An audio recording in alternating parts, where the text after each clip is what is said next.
mentioned the bundle, the fascist bundle. Yes. So everybody, this is going to be very reassuring to you because there's so much bad news in the world. But I actually met in Los Angeles a few months ago the man who has cured cancer, or at least has cured metastatic, the metastatic phenomenon within cancer. And it's brilliant what he did.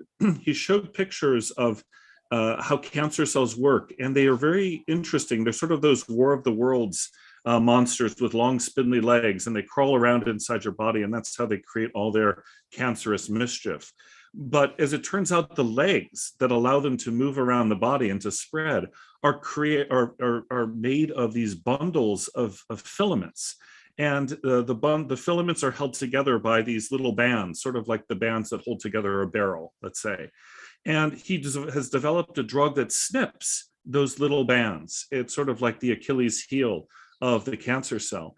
And once the band is snipped, all of the legs sort of collapse into spaghetti, and they can't move. And once they can't move, it's easier to target them and get rid of them and so forth. So this actually works for something like 90% of cancers, and it's in its early stage trials. But the point, and Tim realized this immediately, was that cancer is fascist. Yes, it really is in a direct sense, but it also shows how even a little snip can bring down something that seems so tremendous and out of scale, right? And this is where I think the work of Subsendence is about finding those places to snip and to show that these things that seem extraordinarily large and powerful are actually held together by string and tape. And as you say in the book, there's so much more to, one polar bear than there is to capitalism. And I think that is precisely right. Dominic, can we have Snip in the title of whatever we do? Snip. Yeah, let's do it. Subsendence. It should be the art of snipping. The art of just call it snip. Snipping. Snipping for beginners. Yeah. Snipping for subsenders. I think snip. It's what Subsendence does. It snips things. That's a much better word than Subsendence, Dominic. Snipping. Yeah. That's good. Well, that's right, because Subsendence is itself a mouthful, right? It's a mouthful. And I say that as a mushroom who seems to have teeth now, which is disconcerting. Yeah, it's fly agaric as well. If I was to eat you, I'd feel like I was flying. I'd make sure you had a good like a witch. I'd make sure you had a good trip, though. I know this is not the type of mushroom. You're making sure right now that I'm having a good trip. It is splendid. Has anyone seen this? I had this maid in London. My daughter, who might be here, Helen, has got one I go for a birthday that says communism with like a little lightning bolt. I thought I'd get one that said splendid. Because sometimes you feel a bit bad. And it was the Queen's Platinum Jubilee. I thought everybody should have the plastic thing with the crown on it. So in terms of, I think that's laid out the basic idea, right? There's the core idea of Subsendence or snipping as a strategy for unmaking the world that transcendence is made in some level, right? Do we need to say more about that? I mean, where do you want to go with this, Tim? We're good. We've set the controls. Okay. Okay. For the heart of the fish. We know what we're doing now. We're pros. We've been doing, we started this in like 2014, and so what you guys don't know is that me and Dominic have been doing this for years, and so we're perfectly comfortable with this level. I'm afraid it doesn't get any better. No, it doesn't. It doesn't, but it does get weirder, and I hope it will get weirder as the evening goes on. So one thing I wanted to say, and if I can bring this back to you, because I think the first thing we're doing is the sort of diagnostics of transcendence. In other words, getting more deeply into the transcendent as a way of advancing the kind of ethics of subsendence, let's say. So one of the things that I think this connects to some of your work, Tim, is this thing that I think one of the greatest tricks that transcendence has played is to try to corset this excessive, marvelous abundance of non-human life and death, or let's just push them together and call them life, death, to push all of that together into this one 6-letter word, or in German 5-letter word, I'm sorry, nature, right? How's that clown car working out for you is what non-humanity is always whispering back to us, right? Yes. So this is going way back in your work, Tim, but I want to tease out that through line to say there is something here about the effort to take everything that's out there and to bring it down to one word that can be easily manipulated and conceptualized. Yes. Nature. Yeah, nature is always a normative concept, right? It depends upon something or other that isn't natural, even if there's nothing that is unnatural. Like if you're a Spinoza and you think the entire universe is nature, what it means is that there isn't anything else in the world. And so there's still already this concept of unnatural there, just kind of like a shadow version of it. But, think of all the ways in which the concept nature can be very destructive, right? Like that sexual practice isn't natural, the abortion isn't natural, all that kind of stuff.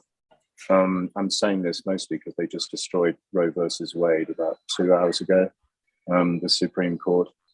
And so, nature, I'm super glad you asked that question, Dominic, because actually my work has been trying to point out the fact that work on ecology has to think about race and gender and class intrinsically. Since the get-go, I've been saying it, it's just been getting louder and louder and louder as I've made it past various metal detectors of the academy, right? So that first book, Ecology Without Nature, was inevitably had to be read by somebody who's fully on board with this thing called eco-criticism, which was a way of avoiding doing theory, which was already a little bit got that feeling that some very reactionary people have about the thing they call critical race theory. The most dangerous word in that phrase is the word theory, right? Like, just imagine, wow, what if everything I was thinking wasn't quite right? What if I was actually an effect of a structure, all that kind of jazz? Wow, my goodness. You see that I've got this excuse, which is that I don't need a head. Like if I put a head on, I've already got one. This is McDonald's, I'm going to let Dominic do it. This is amazing. I can't believe this. Wow. This is, there's a book actually we can talk about here by Blake called The Book of Fell. Fell is actually a teenage girl, aka she's the ultimate theorist. And she's basically saying, how come you have to live because you end up dying? Or maybe I should just die quickly right now. And all these characters from some kind of children's morality book of the later 18th century tell her, don't think that, don't think that. You're part of this holistic machinery that's bigger than you, and therefore you get your meaning from it, basically. And one of them is a worm, and the other one is a clod of clay, and the other one is a cloud, and the other one I think is a flower, lily of the valley. And so but she doesn't want to go along with it. That's the key thing about the theory approach. Like you just don't want to kowtow to this idea that, it's okay because you go into this giant recycling bin called the universe and God poops you out as something else that's, you're part of the circle of life, and when you actually look at life, it's got nothing to do with nature because it's full of mutation. It's all about mutation. You can't tell actually when a mutation is a variation and therefore a possible new species, except for looking at it backwards. It's the same as if you say a word that's never been said before, like say if I said, or subsendence, you have to say it more than once for it to be a word. If you only say it once, it's just a nonsense word. So intrinsic to the idea of word is this idea of this monstrous sound that does not have significance yet, right? Fascism is precisely looking for significance and is meaningless to the bit, that's the problem with the kind of QAnon, right? You're looking for patterns where there aren't any. And one of the things we really need to do right now is teach people how to not be looking for patterns where there aren't any. Ever so luckily, there aren't any patterns here because me and Dominic just freeform this stuff, and there's no pattern. Don't worry, it really is as bad as you think it is. Yeah. Well, it is, and there's madness in this method. I mean, I'm speaking to you now as a worm who's very comfortable with decomposition, which is something that I think, in general, the biontologies of the monotheistic, desert monotheistic Enlightenment tradition that we're struggling with here is very uncomfortable with death. And that's why it has to send people to a wholly other realm in which to either suffer or, in very rare occasions, experience bliss. And, in some ways, I think this is kind of why this project attracted us, if I can speak in the we voice here, because transcendental philosophy is something that really likes to present, and this is just by transcendental philosophy, I just mean conventional philosophy here. It likes to present you everything once it's finished. It likes to present you a very beautifully made couch, or actually, to quote Sarah Ahmed, a beautiful table, because philosophers like to talk about the tables that they incessantly sit in front of. We're going to show you a fish. We're going to show you a McDonald's. We're going to show you all the mess and the terror and the anxiety that goes into this sort of finding knowledge and insight in this deeply damaged world that we're living in. It's Cyclops today. Cookie Monster. It is Cyclops Cookie Monster in so many ways. And hello, everybody. Thank you for, yes, I was getting a little too serious. Thank you for bringing me back down, getting me back under earth, as it were. But you know what I mean? It's like everything is a Fabergé egg, right? Everything's a Fabergé egg in the philosophy section of the bookstore. And this is just the chaos and the mess that actually is the making of knowledge, I think, in some ways. And we can all admit it, or we don't have to admit it. We can think we're very clever, but we're here saying that, you know, both of us are capable of being clever, but what we're performing here is something extraordinarily stupid. That is so groovy. Don't you think so? I mean, we're just rotting. Literally, in my current avatar, I'm just under the earth. I'm a nematode. I'm just, you know, decomposing. I'm creating soil. But, you know, there's something that's absolutely I'm some kind of Dalek that really lost it and became a stand-up comedian. You know, you ever see inside those Dalek things? You know about Doctor Who and open it up and there's this thing with all these tentacles and stuff. Like, imagine if one of those popped out and became a stand-up guy. That's who I am. Hello. Oh, it's getting weird. I'm sorry, really Dave. Weird. I can't do that. Open the pod bay doors, please, Hal. For God's sake, open the fucking pod bay doors. Beautiful, beautiful.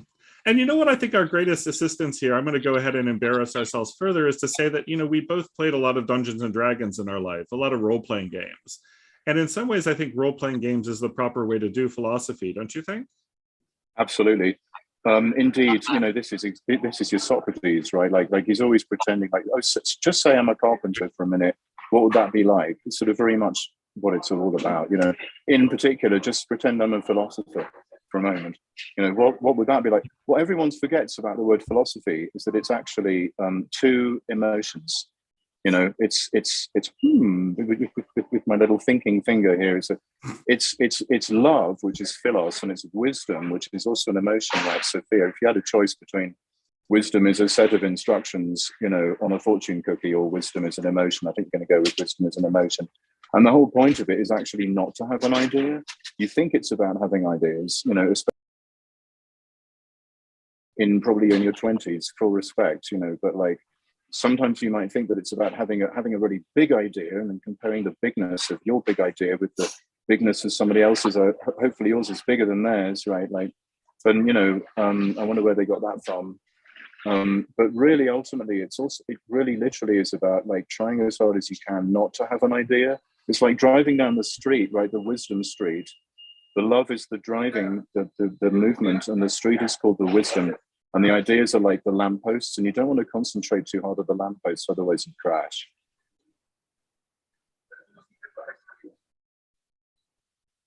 Beautiful.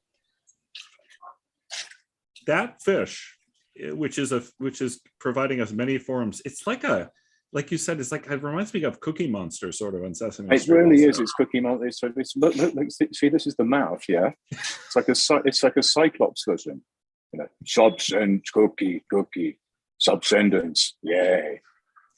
You know, oh, man. He's really cute. I want to be this now. I wanted to be for a while, like She-Devil. I did this interview with this art museum in St. Petersburg as a She-Devil in October. But I think, you know, Cookie Monster Cyclops, actually, it's where it's at, man. It's groovy. It's where it's at. Groovy. It's Cookie Monster Cyclops versus the Funky Worm. And, you know, God, we could go a lot of directions with transcendence. There's a couple more things I want to say about it, but we want to open this to the audience soon. So guys, get ready with things that bother you about transcendence, and we're going to try to look. help. He's even got a like. See, this is the waistcoat. You know what I'm saying? Oh, yeah. There's little vest there. He's wearing a tux. You know, he's all dressed up. I love him. Yeah, I could just stay here looking at your fish for hours. I know, I love him so much. Yeah, that's what I'm doing. So much more than a fish. Now. I've hypnotized myself. I've mesmerized myself. Look at his lips. Look at those lips there. See that? Oh man, I could stare at it. It's actually kind of mesmerizing me, and I'm just gonna have to stop speaking. It's outrageous. Yeah.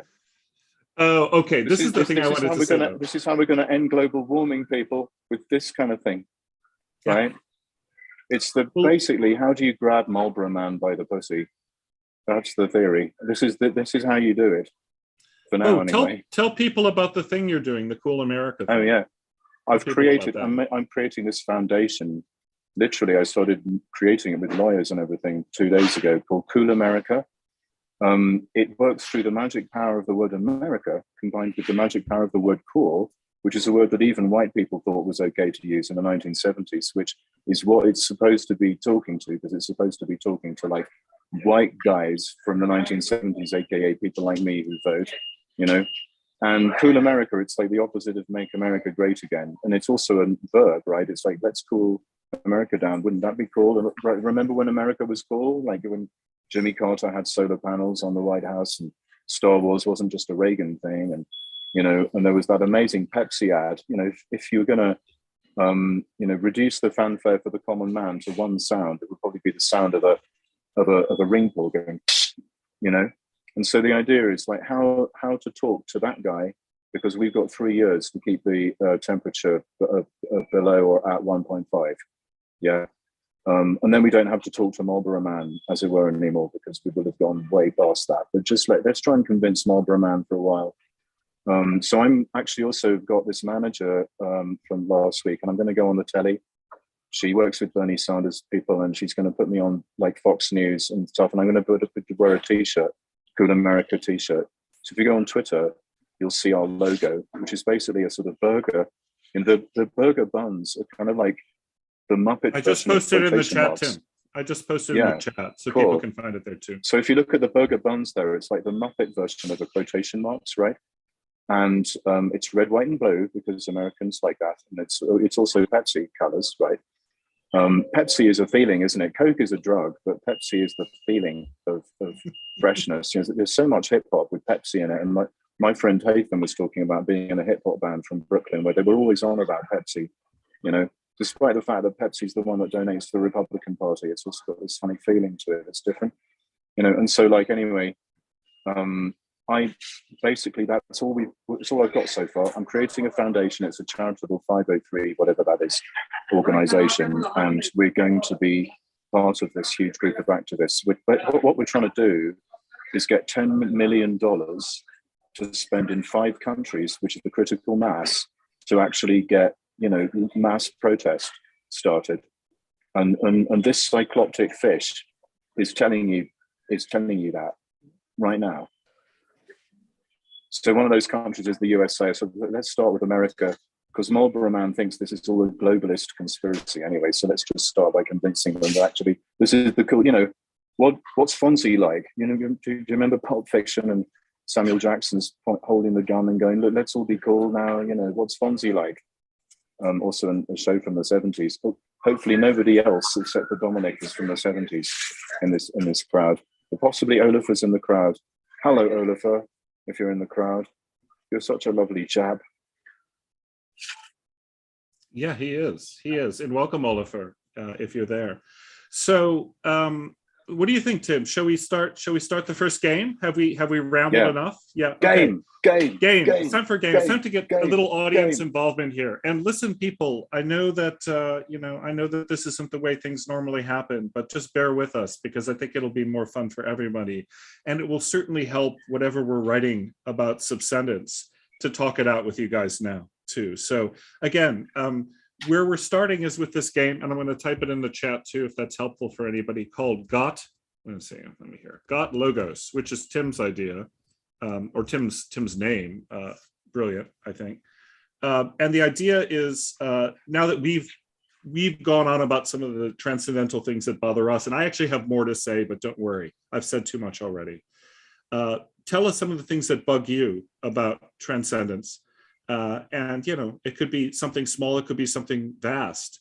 And we'll do our best to talk it out, right? That's what we're trying very hard. It's like a phone-in show. It's like a phone-in show. Right. Yeah. So hosts in the room, I have no idea how we're going to pull this off. Whether you're going to tell us things, or you're going to put things in the chat. Hey, is that Can you hear me? Hi, hey, everyone, actually. Oh, hi. Yeah, we are here and we're listening to you, and we are confronted to a climatic challenge here. It's very hot in this old room. Everyone is a little bit dozy. It's very strong. I think if you were in the room, you would feel that it's kind of sticky. I see you're sitting in cool America, definitely, both of you, because you're looking fresh, and I think it's very cold in this McDonald's, and I wish I was drinking this very cold orange juice right now, and I think many of the colleagues. So we have a double challenge. Actually, we're also having a acoustic challenge here, because the sound in this space is extremely challenging. And also the audience is mostly not native English speakers. So I will ask you to speak very clearly and articulately if it's possible.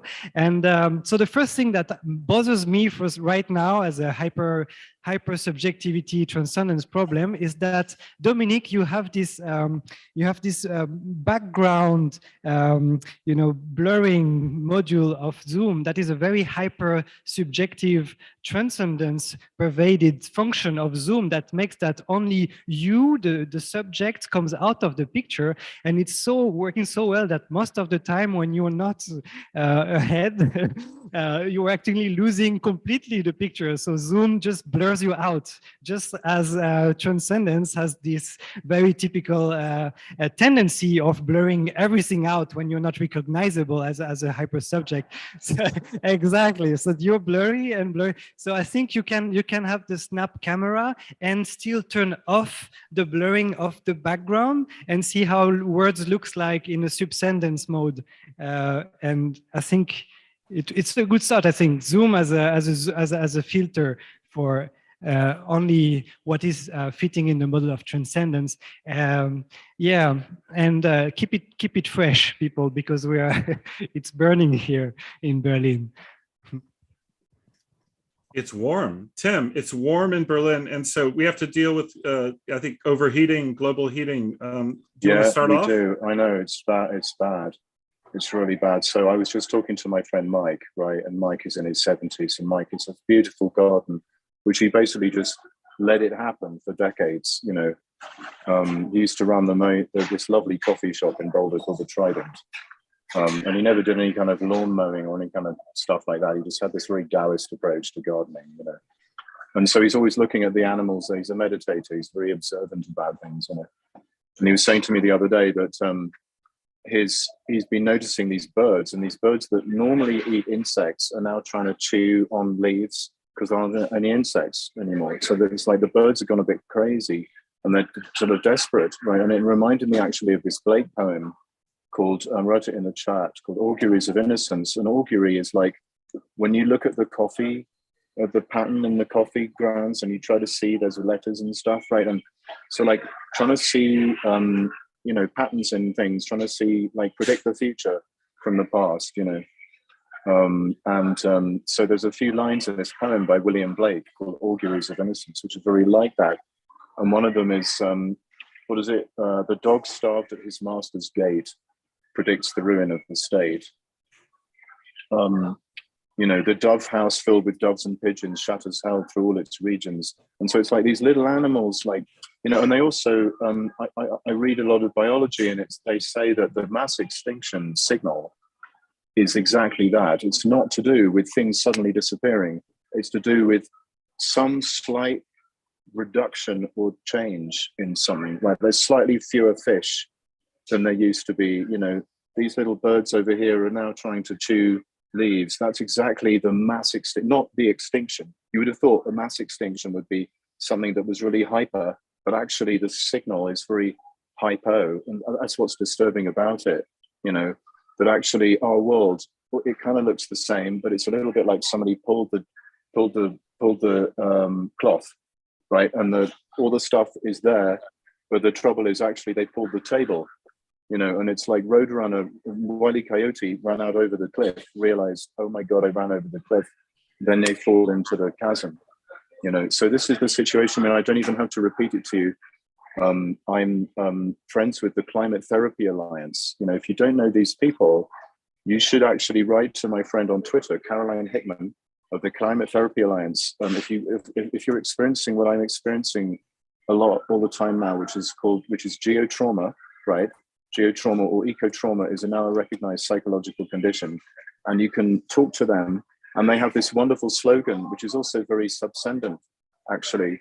I'm seriously just, it is my contribution to this is me trying to fix it for you on my chat show, you know, as opposed to giving you another concept. I'm actually saying, look, what we have to do right now, we all know the politics, we know what to do to stop the oil. We're beginning to figure out the politics of that, but also very important, you've got to do the therapy or something like it, some kind of spiritual thing that's going to keep you soft and not go crazy. Because this is a huge, big, very regressing, because it's so vast and big, and you feel like a 2-year-old kid watching adults committing crimes like Exxon in public in front of you. It's terrifying, you know. But the Climate Therapy Alliance has got this wonderful slogan. It's don't grow up, grow down. And that's my contribution to this bit of the chat show. That's beautiful, Tim. And you know, I think the need for, and again, we're just going to move into unlicensed therapy now. This is what it is. I think subsendence is a lot of trying to care for each other in strange ways. And I think, you know, there's a lot to say. You know, with the whole virtual reality side of what you're doing in this festival, and you know, all of the digital as both the promises of salvation and are very transcendent, you know, all of the singularity bullshit that, you know, we've also talked about a bit in our work too, of sort of uploading yourself into a cloud as a way of sort of keeping the Ponzi scheme of you know, white colonial patriarchy going a little bit longer. But now we'll take it to Mars, or we'll take it to the web or something like that. The cloud, I think, is incredibly important to be aware of an event like this, at the same time that both Tim and I are trying really hard not to fly very much for events like these because of the extraordinary carbon footprints. And so there's something beautiful about trying to make this kind of connection from Berlin, from Boulder, from Hawaii, also sort of in our little home of Houston, which is somehow the absent center of all of this conversation too, right? That I think is extraordinarily important. And you know, so there are these things we can do as strategies, as therapeutic strategies. And in my most recent book, I likened sort of our situation now to realizing that you're stuck in quicksand, which, if you watch the old Hollywood movies, is this moment, you know, where somebody steps into what looks like solid ground, realizes they're stuck halfway in, they grab a vine and try to pull themselves out. And there's a great deal of fear and mania, I would say. Mania is a kind of psychological overinvestment in the moment. And it's the first step of understanding you're stuck in quicksand, is that panic reaction of, oh my God, I'm in the quicksand. But the cool thing about quicksand is that it will never drown you as long as you behave with patience, and you're slow, and you wriggle yourself slowly free, one limb at a time, one finger at a time. And once you get your arms out of the quicksand, and I know I don't have arms here because I'm a jellyfish, but imagine I had arms, and you begin to paddle your way very, very slowly, excruciatingly slowly towards the shore. That's how you escape quicksand. And I think that's how we deal with the geotrauma too. That's how we actually deal with the Anthropocene, is not by manically trying to change everything, but by, in a very patient, determined way, through excruciatingly slow process, reestablish ourselves in connection to the world. So you have to understand your quicksand. You have to understand the muck that holds us in place. Tim, don't you think? Or what? You had your finger up. Yeah, or many theories of revolution hamstrung by a patriarchal concept of active versus passive, which is basically the binary of subject versus object, which is basically the binary of master versus slave, as my friend Denise, oh my giddy aunt, Ferreira da Silva, would say. I wish Denise was my aunt, actually, but I'm saying a euphemism for, oh my God, what's Dominic? What's happened to him? Wow. He's actually now, he's from the Muppet Show, isn't he? He's from Mana, I think. I think I am. My eyes are focused on you, Tim. My eyes are focused on you. That's the planet anthem, isn't it? Of the future. We're all going to be singing that.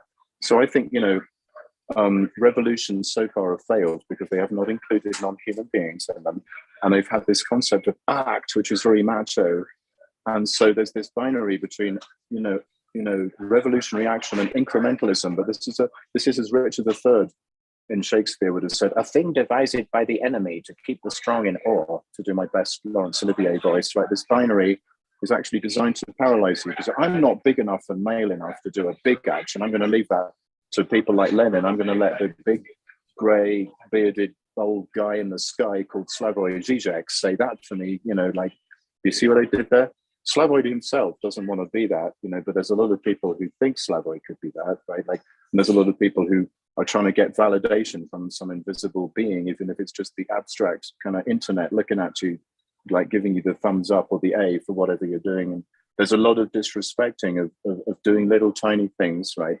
One of the interesting things about Occupy was that Occupy was not interested in making big statements or demands. They just wanted to live differently, and by doing that, model it for other people. I just think that's really great, you know. And why can't you do both at the same time? Why can't you have like a mass movement with huge, big, massive statements, and also, you know, pottering around in your library? And why can't you do both? You do both every day anyway. That's terrific. Let's take another prompt from the audience. Anybody else have anything that's bothering them?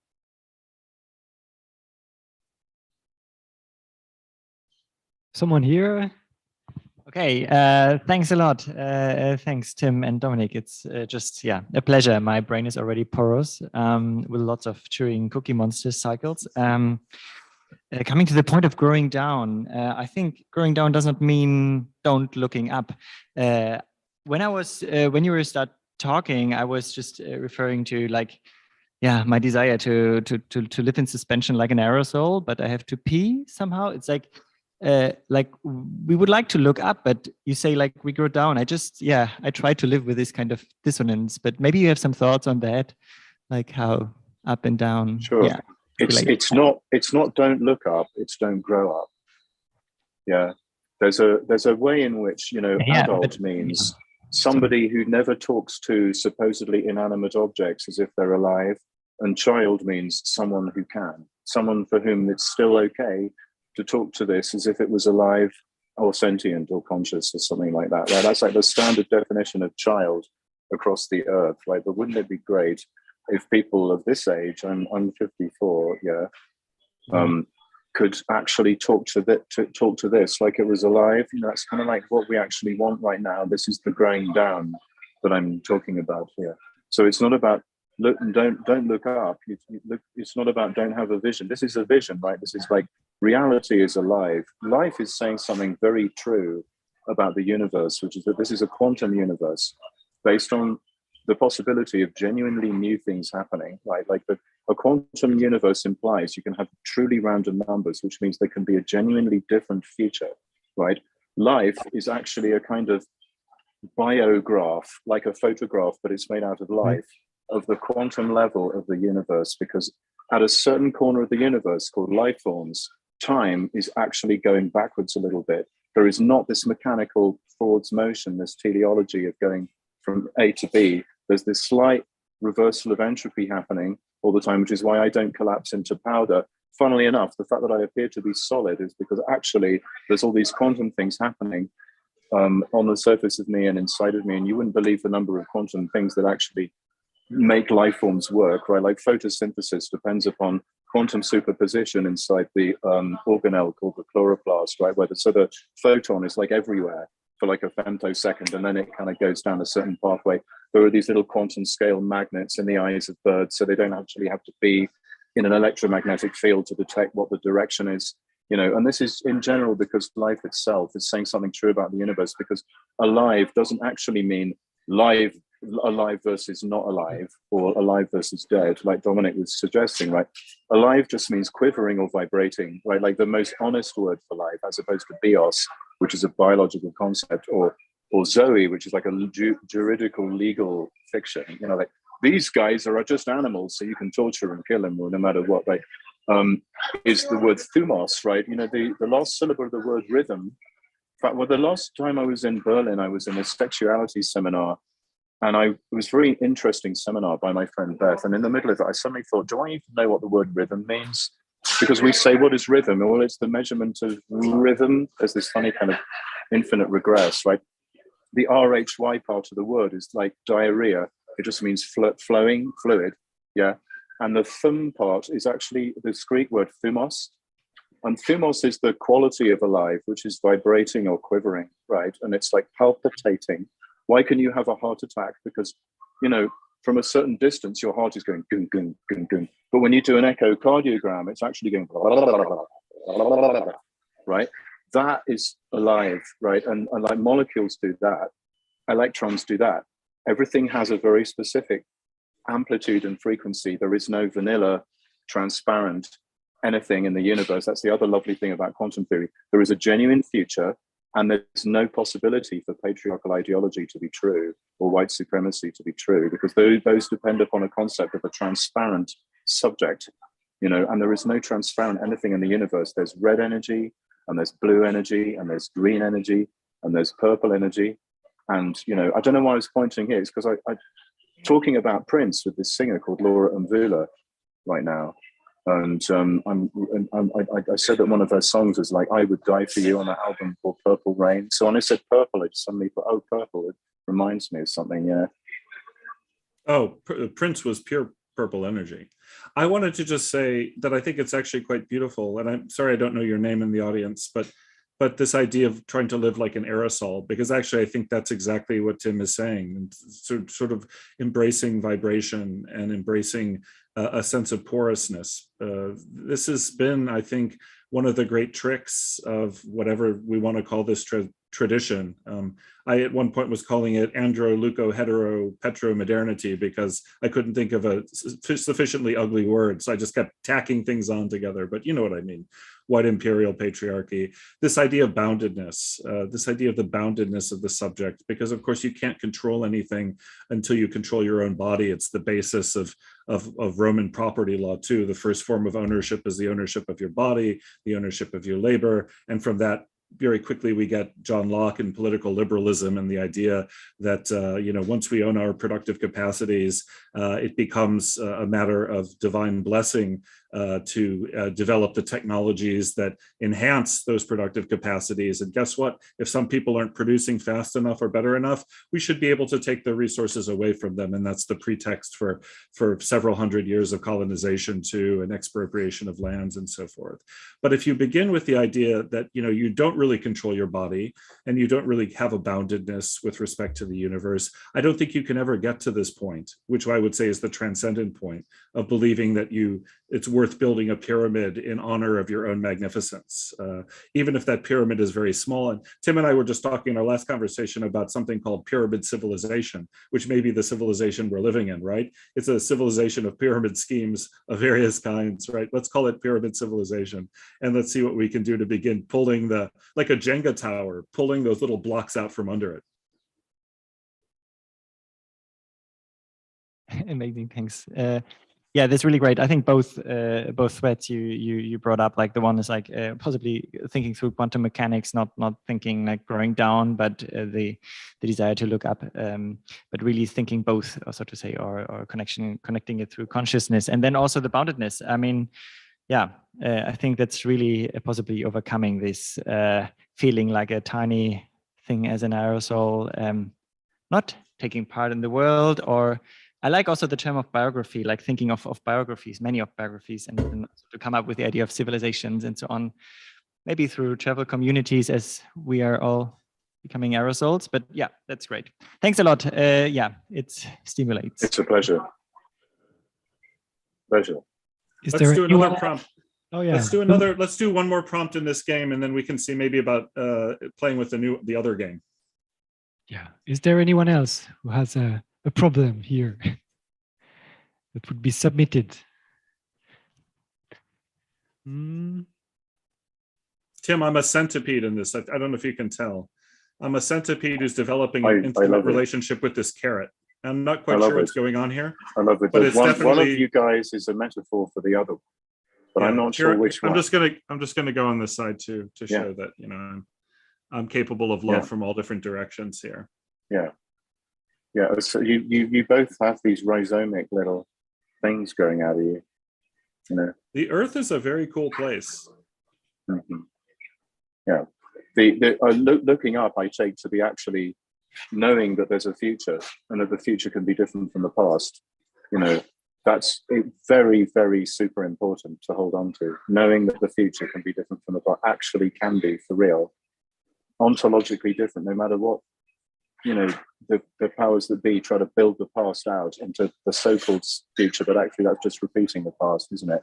But in our world, which is called alive, the future can be different from the past. You really have to hold on to that, no matter what. And by contrast with fascism, and this is, I'm forgetting his name, but Milan Kundera, I think Milan Kundera, the Czech writer, who said, you know, the thing with fascism or authoritarianism is that you never have to worry about the future, because the future is just pure bliss, always the same. It's always the past that keeps changing as you know, political enemies are assassinated and airbrushed out of photos. And so that's the inverse, right? Where we create nostalgic pasts and say, oh, make America great again. Let's bring back this wonderful moment of the past, or let's bring back you know, Britain before the European Union and so forth. Always trying to change the past to suit some kind of contemporary mania. Instead, what Tim is saying, I think, is exactly right. You know, it's about the limitless possibility of the future, and the fact that these futures will come. And I'm not saying they're going to be better. I don't think we could say that. I don't think we could say they'll be free of suffering. But I think one thing we can say is that there will be joy in them. It'll be a full world. And when people talk about, you know, a post-fossil fuel world as being some kind of apocalyptic scenario of the loss of all the pleasure and convenience and possibility, that's, you know, robbing ourselves of our future through transitioning to, say, a degrowth model or something like that, it's insanity. I think it's a hallucinatory repetition of the present because of the impossibility of imagining a future. So I think the problem is one of the lack of imagination ultimately, which is why, you know, sometimes it's good to try to think what it would be like to be a centipede. I'm fully down with William Blake, who says that the future, the nice one, the one that we want to achieve, you know, will be achieved through an increase in enjoyment. He says it. I think there isn't enough pleasure in the world. We have a new prompt here. Okay. Aline? Hi. Yeah. Thanks to both of you, not both of us. Maybe. Thanks to you too. Yeah, while I was like observing and pondering and contemplating and trying to join you in this endeavor, I was thinking about the notion of like taking things at face value. And then, Tim, you do a lot of talking with your hands, and then Dominic, we only see your face. So I was wondering what would this whole hyposubjectivity bring about if like the filter would also be a filter that allows you to talk with your hands and while your face is not visible. And then like what is the broader question at stake here about taking things at face value? Ooh, thank you. Wow. Well, you know, this is a distraction from this, because this might be bad, you know. So like, and also like thinking is a team sport, right? And like, you can't do it without other people, and these are other people also, right? And so when I have to move, and I always like, I'm writing often standing up or like surrounded by people who are talking is always better for me than like staring at a blank screen, wanting to. Now that, Dominic, you've gone full on Laurie Anderson there on me. Well, I wanted to. You know that? I want to take this Right, seriously. wow. I want to get my hands out here, and I think you're right. The hands have to be part of this somehow. Now I have Wow. 4 hands, but only 2 of them. You know Anyway, the video, Laurie's video, Oh Superman. It's very much worth seeing if you don't know. Because the whole thing about hands in it, it's very simple, but the stuff that she does with her hands is so outrageous, you know. I think maybe taking things at face value. I like that a lot. Can you say more what's coming up for you when you say that?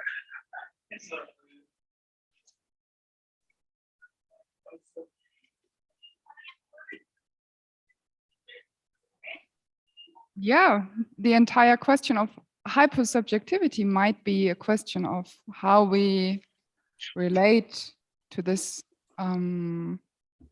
question of what is face value. Mm-hmm. I was just I understood the direction you're going towards with that distinction. I always love that chapter in A Thousand Plateaus. People tell me that I sound really like Deleuze without actually sounding like Deleuze at all. Some people say that about me. I have a funny relationship to Deleuze and Guattari because my brother started to get schizophrenia just as I was getting interested in their books on capitalism and schizophrenia. And so I found it very hard, very dissonant. On the other hand, faciality, which is like chapter 3 of A Thousand Plateaus, is basically saying there's this kind of tyranny of the face. You see faces everywhere, like, the face on Mars. It's part of pareidolia, which is part of apophenia, which is like this kind of face-centric world that we live in. And anything can have a face as long as you've got like a couple of dots on a blank surface. You've got a face kind of a situation. And then they go into this idea, what would be the inverse of that? And they talk about probe heads, like lots of little fiber optic cables, all kind of like, right, their thing about rhizome, yes, I think I understand what you mean. There's also a Phil Collins album called Face Value. It's very tasteless to mention Phil Collins, which is why I do it, which is because like a lot of art people want to perform the right kind of disgust when they're in a group. Pardon me, I usually say evil things. I'm so sorry if this is bad, but like as individuals, artists often will tell you that they don't respect this bourgeois self-fashioning that happens. But in a group, in an art opening, when you've got the Prosecco, and everyone's talking, if you say Phil Collins, everyone, yeah, you have to perform this kind of disgust about that, right? I think maybe part of the brilliance of that album is precisely that it's about this notion of face. And what he's done with the remaster of it is he's got his old man face, as opposed to the young Collins. He's got this wrinkly old face that's like actually dying. And his autobiography, which I'm reading right now, is actually amazing. And the title is Not Dead Yet. That's actually like, wow, what a great thing that is as a title for a book. Not Dead Yet, So I think, Collins might be on our side, funnily enough. And yeah, taking things at face value. But there's another way in which taking things at face value might be a good idea, because kind of like Dominic was saying about transcendence ideology, everyone's trying to peer underneath the hood to see something more real or more genuine or something like that underneath the appearances. And that's the whole problem. It's like we don't just respect the earth level, in every possible sense of that word, of the appearances, and how to not do that. Philosophy in that sense is like religion. It's just like trying to reduce things to a concept. And so when Oedipus conquered the Sphinx, right, the Sphinx actually killed herself because the Sphinx was this monster. Like the Sphinx was like all different kinds of beings all stuck together. And the question the Sphinx asked was about something that seemed to be like all these different beings, like what crawls on 4 legs at dawn and 2 legs at noon and 3 legs in the evening. And Oedipus reduces it to one word, man, right? And to that extent, Oedipus is like the proto-philosophy guy, and that's why he wins, the prize of being able to marry his mum, and apparently that's why there's this tragedy. You're never too young for the Oedipus complex. That's what I learned in group psychoanalysis. Yeah, I think that taking things at face value is really important. I want to yes and that, and also say that as an anthropologist by training, and I think this is probably true of many of us who have academic training, a big part of that particular transcendent milieu is about learning how to say, well, you know, those of you on the street who think things are this way, actually it's some other way, right? There's some deeper level of meaning, some deeper level of significance. And we spend an awful lot of time developing analytical procedures and technical vocabularies that distance us from common speech as a way of sort of sedimenting and anchoring that expertise in deeper levels of meaning and truth. And it's something I think, you know, I find myself fighting against more and more. But this project has been therapeutic for that too, because I do think that at the same time, yes, sometimes creepy things disguise themselves and things do present themselves as being things other than what they are. And so there are times in which it is very important to peer behind, let's say, the rhetoric of a Boris Johnson or a Donald Trump towards the real politics that are being mobilized there. Even though that work is important, and you know, even though, as Tim was saying, you know, these forces that we're up against are many-headed hydras that reveal themselves in different ways at different times. There is also this importance in just taking things at face value, because I think that's very true, and in actually trying to find a simpler path to recognition that doesn't automatically distance itself and require so much education and so much work and so much specialized discourse that you can't lead anybody else along that path without an enormous number of preliminaries. Yes, sir. Can I say a thing? So Yeah. when, in a way, thank you. So like taking things at face value could also mean trusting that you might be being deceived, right? Like a lot of thinking is trying to be undeceived, right? But part of the world is that it's this play between being deceived and not being deceived. That's why you can have science. That's why you can have change in science, because suddenly Newton gravity theory, it's not as true. It's true up to here, but then the Einstein is true up to there. So there's this funny kind of liquid world of true where it's not true versus false anymore. It's like modal true, where you can have amounts of true. And the point about science is the whole idea, maybe I'm being deceived, but maybe my idea of deceived is also deceptive, right? And why? From a certain point of view, because everything's made out of time, face value means everything is always a little bit different from itself. To be is never to be like totally identifiable as this thing, because things are made of time. They're always like hiding and revealing constantly. And this is the wonderful, mysterious world of, actually, I would like to say enchanted world of science. It's a big mistake to think of science as a disenchantment. You know, I think if you were going to plot the history of human beings in terms of science and religion, you would basically say, well, it was like this: science, science, science, science, science, science, science, science. Religion destroy the planet. Science, science, science. Hopefully now in the future, yeah. Religion is like this blip that started around 10,000 BCE, but maybe before that it was science, right? Like, you know, you should take these herbs because they're really good for your headache. You know, shamanism and being a scientist are kind of the same. You know, I don't know. So, Maxime, are there any other folks who want to prompt for this game out there? Because I don't want to shut anyone down if there's somebody who has something they want to say. Oh, I think we can go for the next one. I think everyone. Okay. Okay, so this one is fun. Tim, I'm looking forward to this because this is where we get to use our Dungeons and Dragons imagination skills.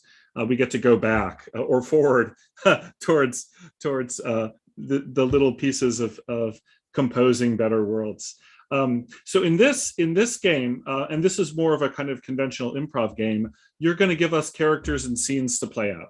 And it's about imagination, it's about possibility, although of course they could be situations of resistance. Let me give you an example.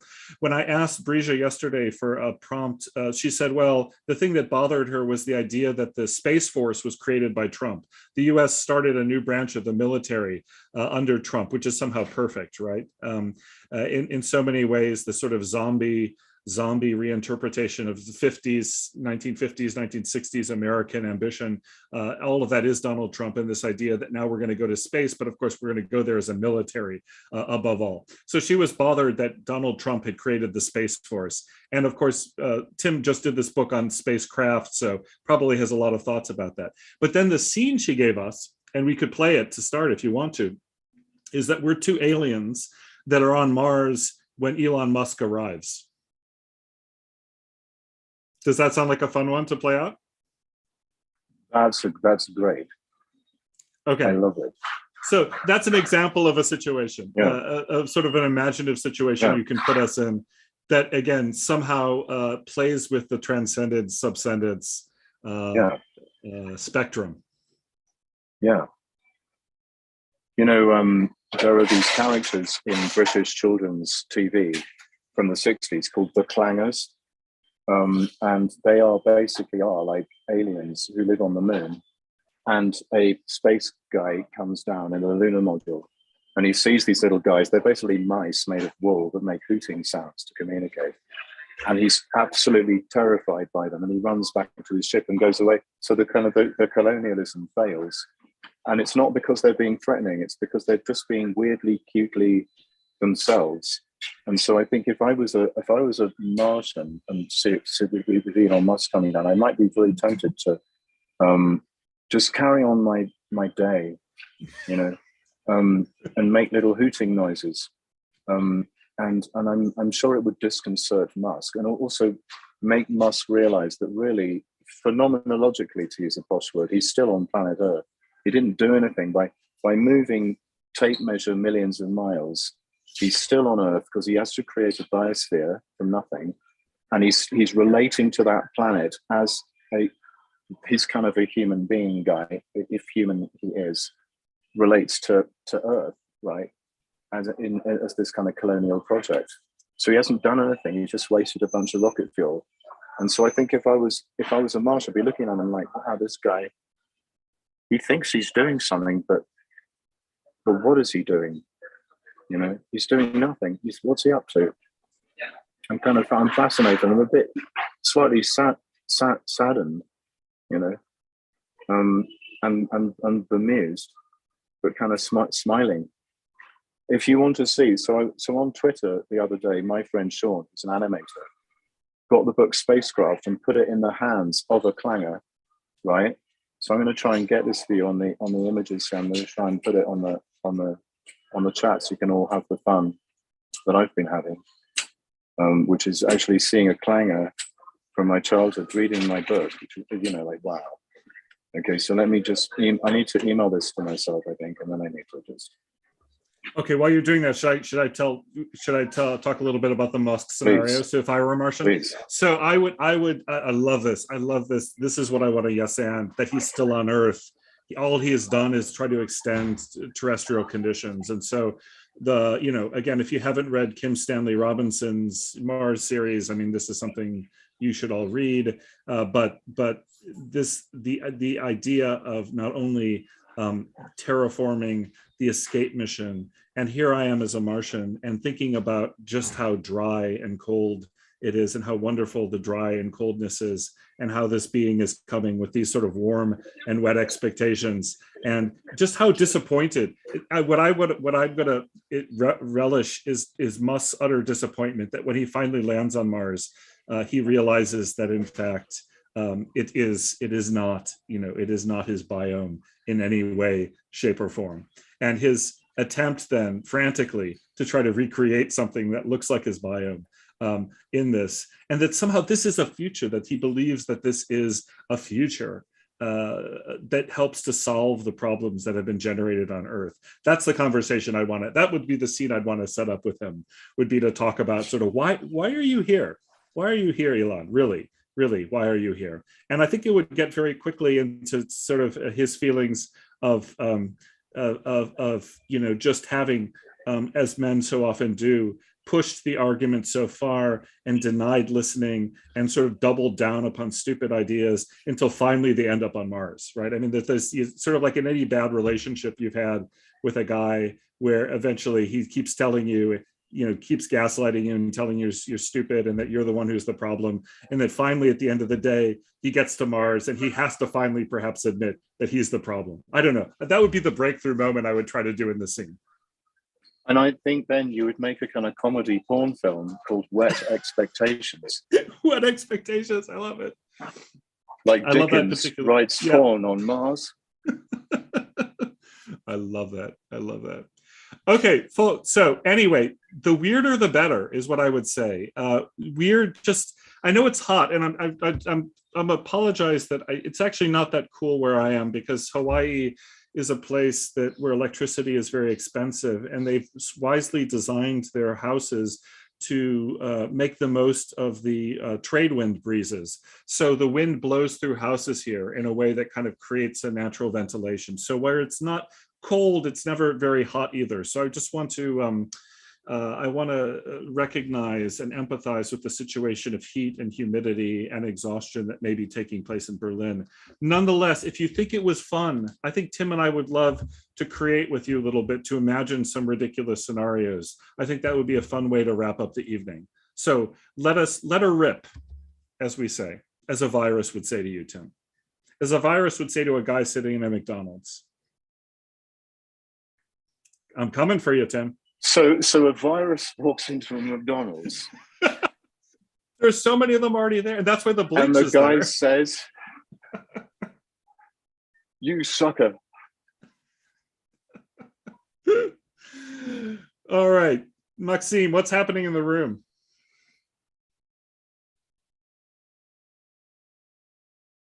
I don't think we can hear anything. Not much. I just gathered enough energy to move that switch into the on position, which is not a very good sign for the energy of the room. But I love this suggestion. You were suggesting this situation between a gnome and a slug in an American lawn. And should we do that one? Yeah, I think it's a great idea. I mean, we need something speaking about, lawns and I don't know, maybe some kind of watering system. What do you think?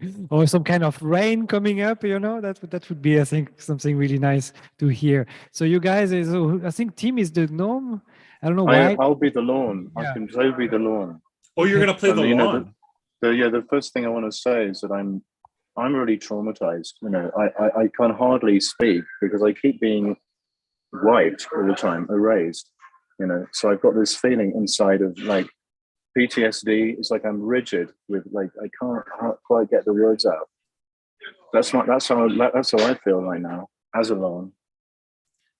Well, then I'm going to play the gnome and the slug. So as a gnome, I'm saying to you that despite the fact that I'm towering above you at the moment, Lon, I still feel your pain, and I feel as though my role as a hypo subject or hypo object in this situation is one where I can empathize with where you're at. Thank and you, as a slug, go ahead. You please, no slug.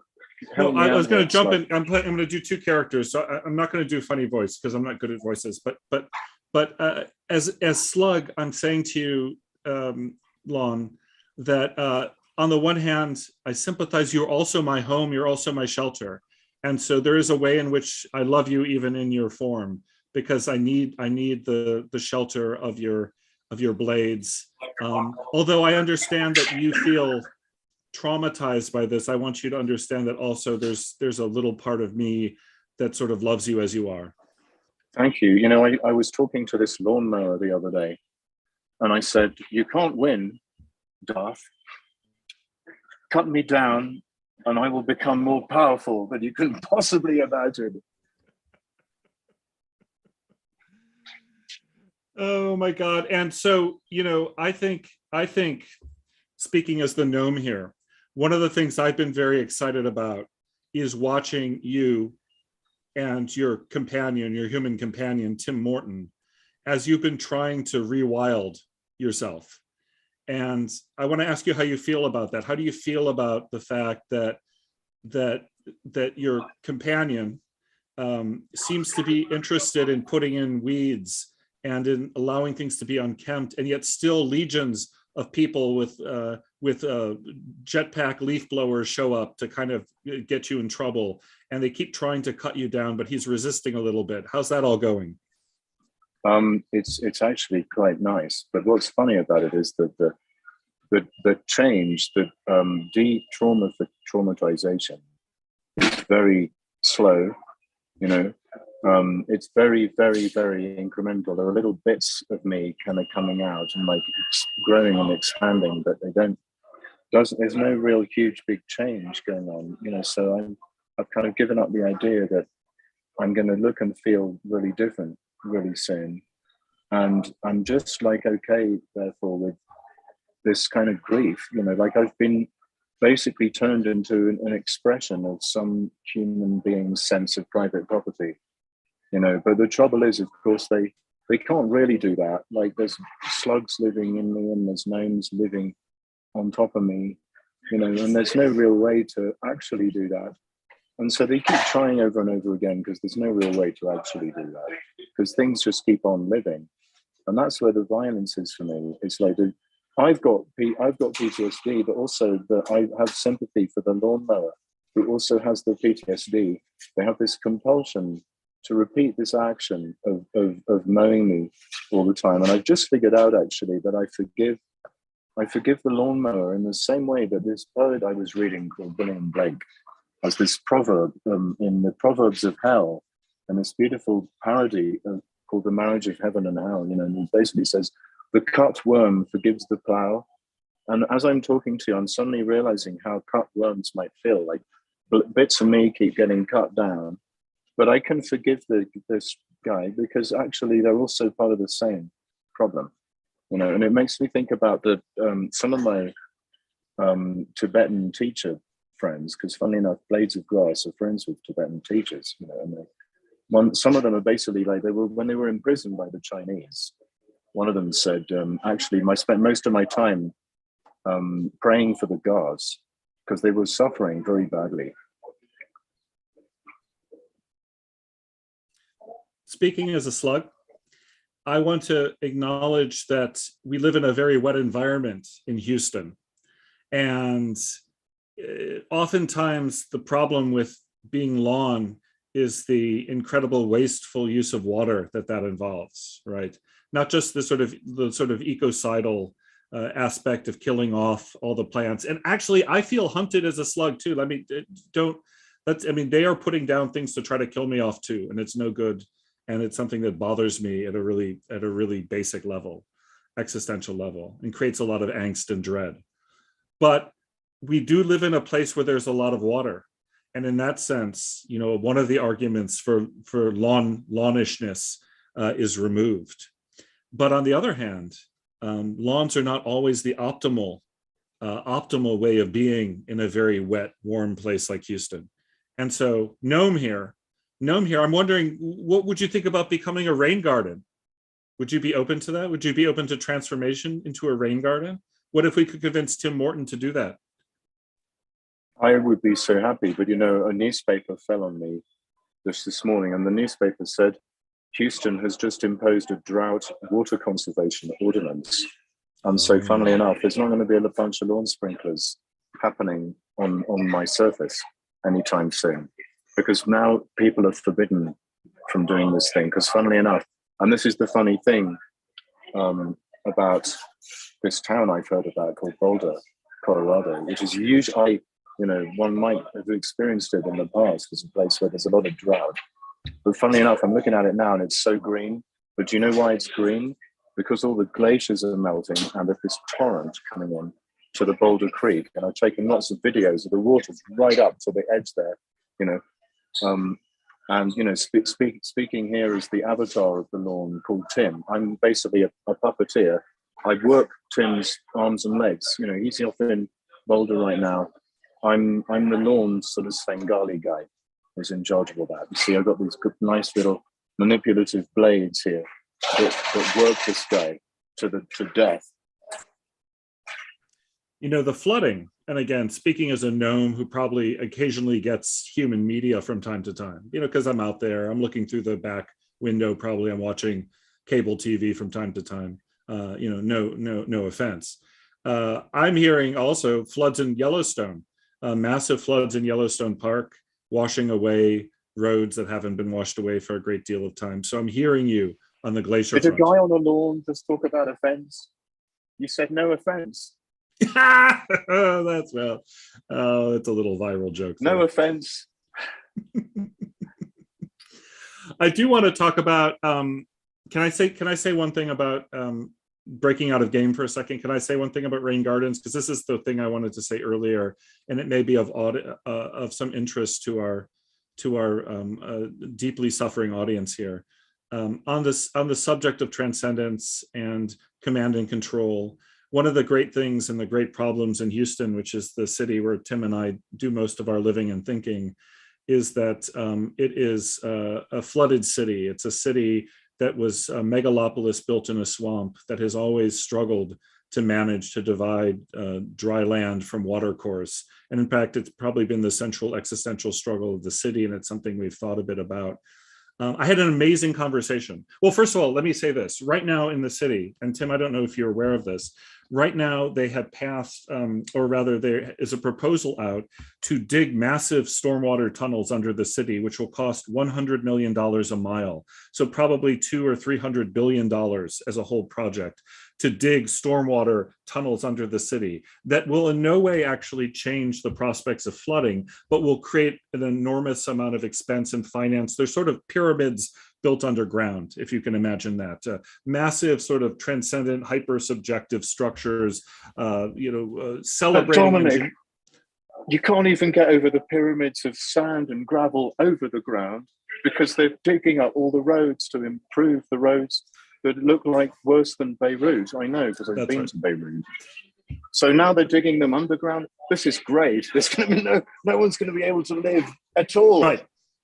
But my point is, and this is what I wanted to share with the audience. My point is that they're willing, the powers that be are willing to conceptualize hundreds of billions of dollars of investments in infrastructural boondoggles that more or less guarantee the perpetuation of the status quo. And then I was talking to this landscape architect named Keiji Asakura the other day, a sort of a celebrated figure in the urban landscape and design world of Houston. And he said, do you know that if everyone were just to dig a rain garden in their backyard, Houston's flooding problem would be more or less manageable. And a rain garden is just a hole you dig under your lawn and you fill it with logs and you put sticks on top of the logs and you put leaves on top of the sticks and then you put the soil back in on top. And it allows the water to collect and to drain more slowly. And all you need is a shovel. And all you need is a little bit of intent and labor to do it. And if Houston were to say, let's all just dig rain gardens today, let's all spend the morning digging rain gardens, this flooding problem would be gone. So that's what I'm saying is a subscendent solution to a hyper-subject problem. We've all seen the instruction manual for it. It's on the back of the album Imagine. John Lennon, one of Yoko's pieces, it says, imagine the clouds dripping, dig a hole for them in your garden. As you just said that. Yeah. Wow. So again, as with the fascism of cancer, I think that there are ways in which subsendence is not just fantasy, it's actually quite practical. It is seeing things at face value. It's saying there's a very simple solution to the problem that massively complicated and clever infrastructures and expensive infrastructures are being developed that will never be done. It'll be 20 years before we see any of these tunnels built. And all we have to do would be to dig some rain gardens. And this is kind of if you will, this is what animates me about hyposubjectivity and subsendence and the rest of it, is just thinking about the ways in which out of these very humble practices, out of this sort of mereness of what we have at hand, we can actually find the elements of better worlds. Don't you think? Yeah, somebody sent me, maybe I'll be able to send it to people after this, but somebody sent me a link for how to dig your own escape tunnel, actually also. You can have your rain garden, but you can also have the tunnel that you have to go in when the armed gangs of Republican thugs come around to find out if you're a pedophile lizard. Oh, goodness gracious. So I'm feeling, Tim, I'm feeling like this might be it. Do you think? This is the thing called the end. Yeah, this is the thing called the end. Usually This is what we call the end. We usually just say put a pin in it. That's how we end our conversations. Yes. And then we take what comes out of the conversation and we place it in the sun and ferment it, kind of like kombucha or something like that. Yeah, and then we also, because we've been drinking it, and we also usually often say, who's going to pay the bill? Yeah. And that I think we equitably share in those responsibilities. But I guess I just want to thank Dominic. This has been the funnest thing ever. Thank you, everybody. Yeah. It's an honor. Thank you, everyone. Sorry to interrupt. Yeah. Thank you, everyone. I just was going to thank the organizers, Maxime Lacal, Yunha Kim, for this invitation. And I want to thank all of you for your forbearance and patience with our weirdness. But this is kind of how we create. And we thought it would be fun to write our next book by just talking with people and having, like, every chapter will be a conversation we'll have with people. And so I don't know what it'll be called, but I think you figured it out already, Snipping the Anthropocene or something like that. Yeah, so, snip the pyramid, I think that is better. So snipping whatever, we could do a polished version of this, we could do a very clever version of this, but what you're seeing actually is how it actually gets done, just through, goodwill and association and chat and laughter and tears sometimes. It doesn't get better than this, I don't think. No, talking to a talking pineapple is that's peak academia. That's it. That's it. I'm a talking pineapple in so many ways. Yeah. So and I'm a guy in McDonald's. You're guy in McDonald's. So from the shores of Hawaii and the surging rivers of Boulder, our love to you in Berlin, and thank you to everyone. It's been great having this time with you. Thank you very much. All of you.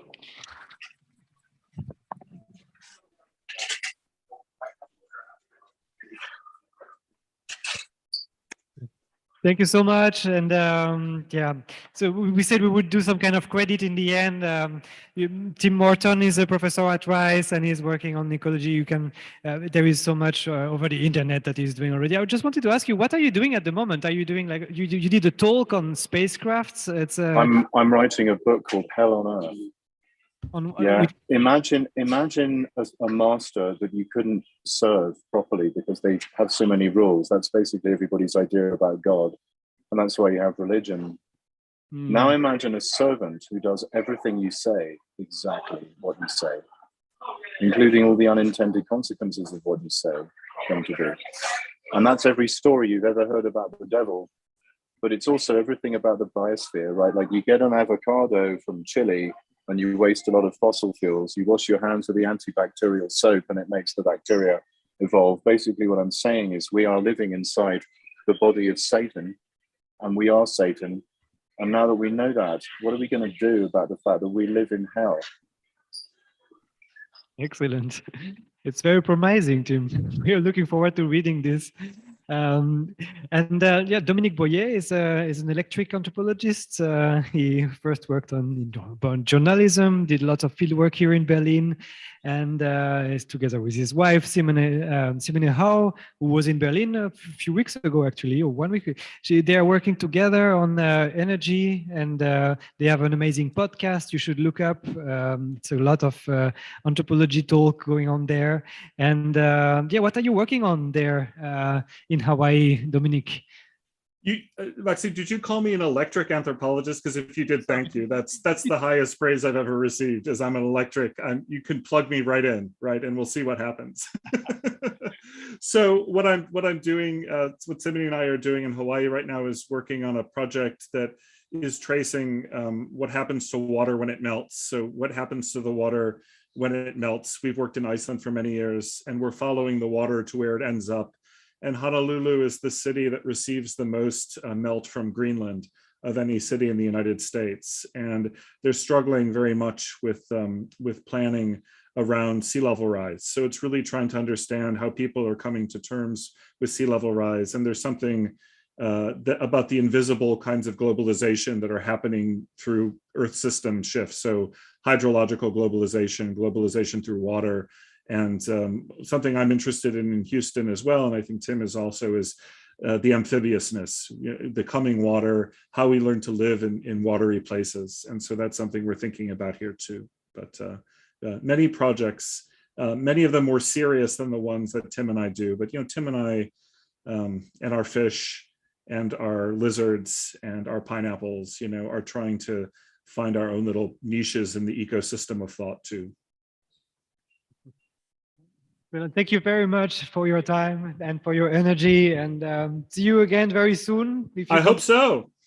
Please come to see us. We'd be really, really honored. Ciao, everyone. Tschüss. Auf Wiedersehen. Tschüss. Auf Wiedersehen. Alles gefreut. Okay, Tim. Goodbye, my friend. We'll talk soon.